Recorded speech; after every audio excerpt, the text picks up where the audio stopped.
ಆತ್ಮೀಯರೇ, ಈ ಮಳೆ ನೀರು ಕೊಯ್ಲಿನ ವಿಷಯಕ್ಕೆ ಬಂದಾಗ ನಾವು ಅನೇಕ ಸಮಸ್ಯೆಗಳನ್ನು ಗಮನಿಸ್ಕೊಂಡು ಬಂದಿದ್ದೀವಿ.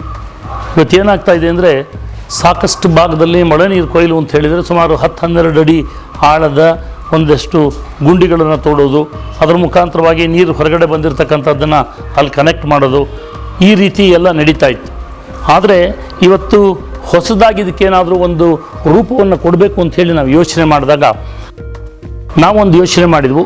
ಪ್ರತಿ ಭಾಗದಲ್ಲಿ ನಾವು ಬೋರ್ವೆಲ್ಗಳನ್ನು ಹಾಕ್ತಾಯಿದ್ದೀವಿ. ಬೋರ್ವೆಲ್ ಹಾಕಿ ಬರೀ ನೀರು ಎತ್ತಿದರೆ ಸಾಲದು, ನೀರು ಬಂಡೆಗಳಲ್ಲಿ ಇಂಗಬೇಕು.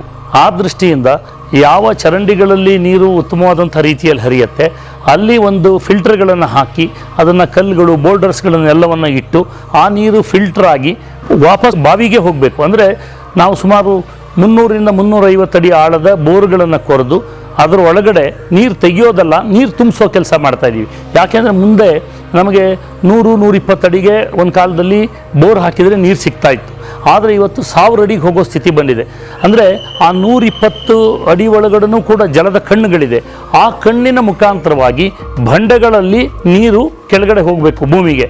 ಆ ದೃಷ್ಟಿಯಿಂದ ಇವತ್ತು ನಾವು ನಮ್ಮ ಭಾಗದ ಎಲ್ಲ ವಾರ್ಡ್ಗಳಲ್ಲಿ ಸುಮಾರು 40-50 ಬೋರ್ಗಳನ್ನು ಕೊರೆದು ನೀರು ಇಂಗಿಸ್ತಕ್ಕಂಥ ಕೆಲಸ ಮಾಡಿದ್ದೀವಿ. ಇದು ವಿನೂತನವಾದಂತಹ ಒಂದು ಪ್ರಯೋಗ. ಕಳೆದ ಬಾರಿನೂ ಕೂಡ ನಾವು ಕೆಲವು ಭಾಗಗಳಲ್ಲಿ ಹಾಕಿದ್ವು. ಅಲ್ಲಿ ಇವತ್ತು ಜಲಮಟ್ಟ ಇವತ್ತು ಉತ್ತಮವಾದಂಥ ರೀತಿಯಲ್ಲಿದೆ. ಈ ಪ್ರಯೋಗ ಏನಿದೆ ನಾವು ಹೊಸದಾಗಿ ಮಾಡಿರ್ತಕ್ಕಂಥದ್ದು, ಈಗಾಗಲೇ ಬೆಂಗಳೂರಿನ ಅನೇಕ ಭಾಗಗಳಲ್ಲಿ ಇದನ್ನು ಮಾಡಬೇಕು ಅಂತಕ್ಕಂಥ ಯೋಚನೆಯನ್ನು ಮಾಡಿದ್ದಾರೆ.